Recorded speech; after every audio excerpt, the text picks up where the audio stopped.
在屏东的小琉球，这几年便拿到休困日的时阵，游客都是规个叉叉叉。附近的景点龙虾洞，不时有游客硬走入去港区，或者是伫咧船仔的航道咧耍水，影响安全。即马县府决定讲，要甲港区到外口沙坡啊这条路规个封起来。不过，有观光业者烦恼讲，安尼恐惊会影响因的生意，希望会当搁讨论看卖。工人伫咧港边买菜为例，屏东小琉球的渔夫渔港，因为我热门景点龙虾洞，真侪游客拢会伫渔港商务打咸，入去渔港外口的海沙坡耍水翕相。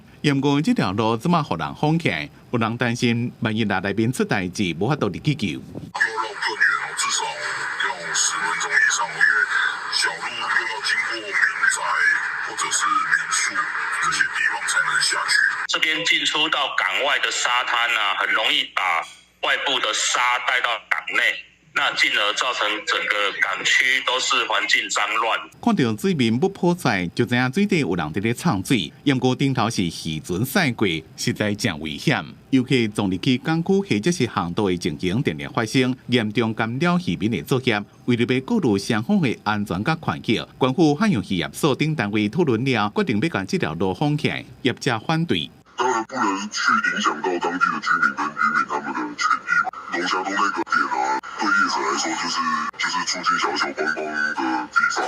业者讲，菜为例，游客无法度入去龙虾洞或者是海沙坡，恐惊影响观光。若是要细路，可能会搅了当地居民，希望搁再沟通。小琉球这几年真侪正热门的观光地区，不过游客伤多，也对当地生活甲生态造成负担。要安怎平衡观光经济，也有居民的权益，县府甲当地民众爱做定想一个好方法。